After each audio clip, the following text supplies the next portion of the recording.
அகிலம் நியூஸ் நேயர்களுக்கு வணக்கம். இன்றைய மதிய நேர பிரதான செய்திகள். முதலில் தலைப்புச் செய்திகள். எரிபொருள் விலை திருத்தத்திற்கு புதிய முறை வரப்போகும் திட்டம் குறித்து கசிந்துள்ள தகவல். அச்சம் கொள்ள வேண்டாம், விவசாயிகளுக்கு வெளியான மகிழ்ச்சி தகவல். வெளிநாட்டு பணியாளர்களால் இலங்கைக்கு கிடைத்த 814 மில்லியன் டாலர் ரூபாய். கடும் சட்ட நடவடிக்கை எடுக்கப்படும், சாரதிகளுக்கு விடுக்கப்பட்ட எச்சரிக்கை. அதிகாலை இடம்பெற்ற கோர விபத்தில் 2 பலி, போலீசார் விசாரணை. நகை, பணம் உள்ளிட்ட பெறுமதியான சொத்துக்களை வீட்டில் வைத்திருப்போருக்கு அவசர எச்சரிக்கை. வயல்வெளியில் கிடைத்த விமான வடிவ மர்ம பலூன், மக்கள் அதிர்ச்சி. பாதாள உலக குழு தலைவர்கள் வெளிசர புதிய சிறைக்கு இடமாற்றம். இலங்கைக்கு வரவுள்ள பெருந்தொகை எரிபொருள் வெளியான அறிவிப்பு. நவீனமயமாக்கப்பட்ட பேருந்து நிலைய சொத்துக்களுக்கு சேதப்படுத்திய சந்தேக நபர் கைது. தொடர்பான விரிவான செய்திகள். உலக சந்தையில் எண்ணெய் விலைக்கு அமைய மாதம் ஒன்றுக்கு பலமுறை எரிபொருள் விலை திருத்தங்களை மேற்கொள்ளக்கூடிய புதிய முறைமையொன்றை அரசாங்கம் மேற்கொண்டு வரவுள்ளதாக தகவல்கள் வெளியாகியுள்ளன. தற்போது நடைமுறையிலுள்ள மாதாந்த மறு ஆய்வு முறைக்கு பதிலாக இந்த புதிய முறைமையை கொண்டுவர அவதானம் செலுத்தப்பட்டுள்ளதாக செய்தியொன்று வெளியாகியுள்ளது. இந்த புதிய முறைக்கு அமைச்சரவை ஒப்புதல் அளித்துள்ளது என்றும் இது மே மாதம் முதல் நடைமுறைக்கு வரும் என்றும் ஆங்கில ஊடகம் செய்தி வெளியிட்டுள்ளது. அதன்படி வாராந்த அடிப்படையில் திருத்தங்களை கருத்தில் கொள்ளும் சாத்தியக்கூறுடன் விலைகள் தொடர்ந்து கண்காணிக்கப்படும். ஒரு வாரத்தில் உலக விலைகள் குறைந்தால் இலங்கை அதற்கேற்ப விலைகளை சரி செய்யும். அதேபோல் அடுத்த வாரம் விலைகள் உயர்ந்தால் உள்ளூர் விலைகளும் அதிகரிக்கப்படும் என்றும் குறிப்பிடப்பட்டுள்ளது. மேற்காசியாவில் ஏற்பட்ட மோதலை தொடர்ந்து உலக எண்ணெய் சந்தையில் நிலவும் நிலையற்ற தன்மையை கருத்தில் கொண்டு இந்த முடிவு எடுக்கப்பட்டுள்ளதாக கூறப்படும் போதும் இது தொடர்பான உத்தியோகபூர்வ அறிவிப்பு எதுவும் இதுவரை வெளியாகவில்லை என்பதும் குறிப்பிடத்தக்கது. நாட்டின் தற்போதைய உரவிநியோக நிலவரம் குறித்து விவசாயிகள் வீண் அச்சம் கொள்ள தேவையில்லை என்று விவசாய மற்றும் கால்நடை வள பிரதி அமைச்சர் நாமல் கருணாரத்ன தெரிவித்துள்ளார். மொரகொள்ளாகம விவசாய சேவை மத்திய நிலையத்தில் உரவிநியோக நடவடிக்கைகளை நேரில் ஆராய்ந்த போதே அவர் இதனை தெரிவித்துள்ளார். பெரும்போக நெற்செய்கைக்கு தேவையான TSP மற்றும் MOP உர வகைகள் என்பன போதுமான அளவை விட மேலதிகமாகவே நாட்டில் உள்ளன. கடந்த சிறு போகத்தில் 13,000 தொன் MOP உரம் பயன்படுத்தப்பட்ட போதிலும் தற்போது 38,000 தொன் MOP உரம் கையிருப்பில் உள்ளது. நிலவிய சிறிய தட்டுப்பாட்டை நீக்க 25,000 தொன் யூரியா உரத்தை கொண்ட கப்பல் நாட்டை வந்தடைந்துள்ளதுடன் அவை தற்போது விவசாய சேவை நிலையங்கள் ஊடாக விநியோகிக்கப்படுகின்றன. உலக சந்தையில் ஒரு மூடை உரத்தின் விலை 17,000 ரூபாவாக இருந்த போதிலும் அரசாங்கத்தின் தலையீட்டால் அது 10,200 ரூபாய் எனும் மானிய விலையில் வழங்கப்படுகிறது. இதற்கு முன்னர் 2 ஹெக்டேருக்காக வழங்கப்பட்ட 30,000 ரூபாய் உர மானியம் புதிய அரசாங்கத்தின் கீழ் 60,000 ரூபாவாக இரட்டிப்பாக்கப்பட்டுள்ளதாக பிரதியமைச்சர் இதன்போது சுட்டிக்காட்டினார்.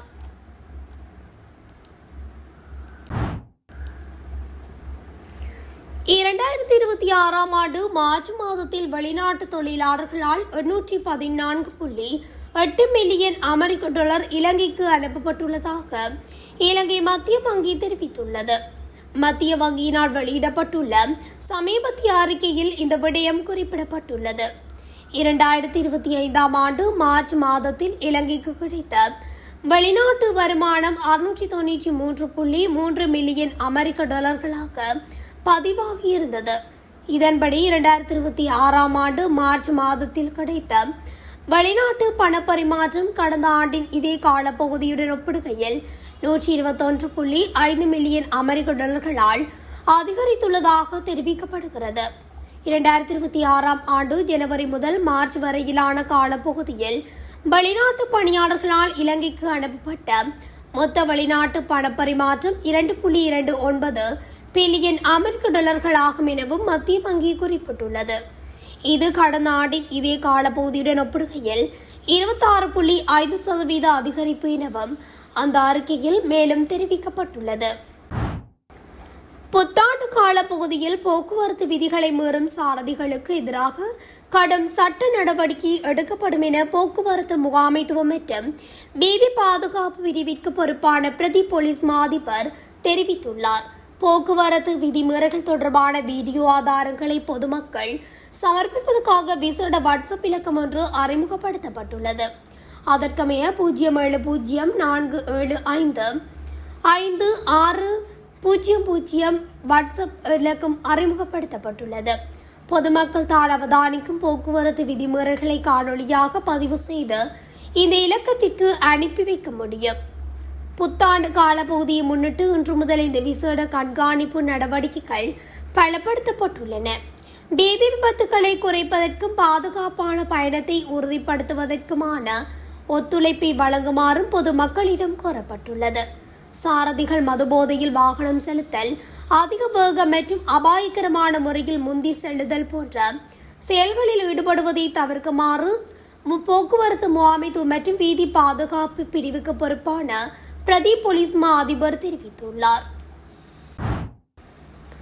கொரோனாவில் வாரியப்புல கடுபோத வீதியில் கொளமுனுவோய பாலத்தில் லொரியொன்று கவிழ்ந்து விபத்துக்குள்ளானதில் 2 உயிரிழந்துள்ளனர். குறித்த விபத்து இன்று அதிகாலை இடம்பெற்றுள்ளதாக போலீசார் தெரிவித்துள்ளனர். இந்த விபத்தில் லாரியின் சாரதியும் அவரது உதவியாளரும் சம்பவ இடத்திலேயே உயிரிழந்ததாக போலீசார் தெரிவித்தனர். மேரிகமை பல்லேவெல பகுதியைச் சேர்ந்த 63 மற்றும் 42 வயதுடைய இருவரே இவ்வாறு உயிரிழந்துள்ளனர். ஆடுமடுவ பகுதியிலிருந்து மேரிகமை பகுதிக்கு செங்கற்களை ஏற்றிக்கொண்டு சென்ற போதே இந்த விபத்து நேர்ந்தது. புத்தாண்டு விடுமுறை நாட்களில் வீட்டை விட்டு வெளியே செல்பவர்கள் சமூக ஊடக பாவனையில் எச்சரிக்கையாக இருக்குமாறு போலீசார் மக்களை அறிவுறுத்தியுள்ளனர். பண்டிகை காலங்களில் வீடுகளை விட்டு வெளியேறி செல்பவர்கள் தாங்கள் இருக்கும் இடங்களை அடையாளப்படுத்தும் வகையில் சமூக வலைதளங்களில் புகைப்படங்களை பதிவிடுவதை தவிர்க்குமாறு அறிவுறுத்தப்பட்டுள்ளனர். அதாவது நிகழ்நேர தகவல்களையோ அல்லது வருகை பதிவுகளையோ பகிர்வதை தவிர்க்குமாறும் போலீசார் மக்களை அறிவுறுத்தியுள்ளனர். இவ்வாறான பதிவுகளை வெளியிடும் போது வீடுகளில் ஆட்கள் இல்லை என்பதை அறிந்து திருட்டு சம்பவங்கள் இடம்பெறுவதற்கு வழியமைக்கும் என்றும் குறிப்பிடப்பட்டுள்ளது. மேலும் முகப்புத்தகம், இன்ஸ்டாகிராம் உள்ளிட்ட தளங்களில் தங்களின் பயண புகைப்படங்களையும் காணொலிகளையும் உடனடியாக பதிவேற்றுவதை தவிர்த்து பயணம் நிறைவுற்ற பின்னர் பகிருமாறும் கேட்டுக் கொள்ளப்பட்டுள்ளது. இந்தியாவின் இமாச்சல பிரதேசத்தின் பிளாஸ்மூர் மாவட்டத்தில் உள்ள வயல்வெளியொன்றில் பாகிஸ்தான் சர்வதேச ஏர்லைன்ஸ் என்ற வாசகம் பொறிக்கப்பட்ட வானூர்தி போன்ற வடிவிலான மர்ம பலூன் ஒன்று கண்டெடுக்கப்பட்டுள்ளது. இது அப்பகுதி மக்களிடையே பெரும் பரபரப்பையும் அச்சத்தையும் ஏற்படுத்தியுள்ளது. வயல்வெளியில் இந்த பலூன் கிடைப்பதை கண்ட பொதுமக்கள் உடனடியாக உள்ளூர் காவல்துறையினருக்கு தகவல் அளித்தனர். இதனையடுத்து சம்பவ இடத்துக்கு விரைந்த காவல்துறையினர் அந்த பலூனை கைப்பற்றி தீவிர விசாரணையை தொடங்கியுள்ளனர். எல்லையோர பகுதிகளில் இருந்து இத்தகைய பலூன்கள் காற்று வீசும் திசையினால் இந்தியாவுக்குள் வருவது அவ்வப்போது நிகழ்ந்ததாலும் தற்போதைய சர்வதேச சூழலில் இது உளவு வேலைகளுக்காக அனுப்பப்படுதா அல்லது திசை மாறி வந்ததா என்ற கோணத்தில் பாதுகாப்பு படையினர் ஆராய்ந்து வருவதாக இந்திய ஊடகங்கள் செய்தி வெளியிட்டுள்ளன. பூசா அதி உயர் பாதுகாப்பு சிறைச்சாலையில் தடுப்பு காவலில் வைக்கப்பட்டிருந்த முக்கிய 7 பாதாள உலக குழு தலைவர்கள் வெளிசர புதிய சிறைச்சாலைக்கு இடமாற்றப்பட்டுள்ளனர். குறித்த குற்றவாளிகள் நேற்று வெளிசர சிறைச்சாலைக்கு மாற்றப்பட்டதாக பாதுகாப்பு ராஜாங்க அமைச்சர் அருண் ஜெயசேகர தெரிவித்துள்ளார். இடமாற்றப்பட்டவர்களில் வெலே சுதா, டெமடகுட சமைந்த, லொகுபட்டி, மிதிகம ருவன், பெக்கோ சமன், ஆர்மி சம்பத் மற்றும் மன்னார் ரமேஷ் ஆகிய முக்கிய குற்றவாளிகள் உள்ளடக்குகின்றனர். பூசா சிறைச்சாலையில் இருந்தவாறு இவர்கள் பல்வேறு கடத்தல் மற்றும் குற்ற செயல்களை வழிநடத்தியதாக கிடைத்த தகவல்கள் மற்றும் அவர்களின் பாதுகாப்பு ஆகியவற்றை கருத்தில் கொண்டு இந்த நடவடிக்கை எடுக்கப்பட்டுள்ளது. இந்நிலையில் வெளிசர கடற்படை முகாம் வளாகத்தில் நிர்மாணிக்கப்பட்டுள்ள புதிய சிறைச்சாலையானது விசேட பாதுகாப்பு வசதிகளுடன் அமைக்கப்பட்டுள்ளது என அமைச்சர் தெரிவித்துள்ளார். மேலும் வெளிசர கடற்படை முகாம் வளாகத்தில் நிர்மாணிக்கப்பட்டுள்ள புதிய சிறைச்சாலையானது விசேட பாதுகாப்பு வசதிகளுடன் அமைக்கப்பட்டுள்ளதுடன் அந்த சிறைச்சாலையின் முதலாவது கைதிகள் குழுவாக இவர்கள் தடுத்து வைக்கப்பட்டுள்ளமை குறிப்பிடத்தக்கது. ஏப்ரல் மாதத்தில் மாதத்தில் 12 சுத்திகரிக்கப்பட்ட எரிபொருள் சரக்குகள் இலங்கைக்கு வந்து சேரும் என இலங்கை பெட்ரோலிய கூட்டுத்தாபனத்தின் தலைவர் ஜனக ராஜகர்ணா தெரிவித்துள்ளார்.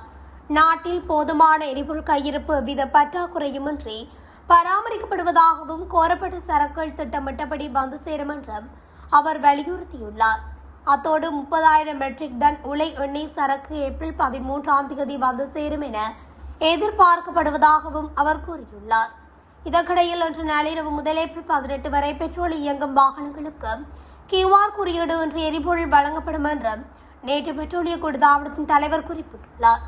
எவ்வாறாயினும் தற்போதுள்ள ஒற்றை இரட்டை எரிபொருள் விநியோக முறையில் எந்த மாற்றமும் இருக்காது என்றும் அவர் மேலும் தெரிவித்துள்ளார்.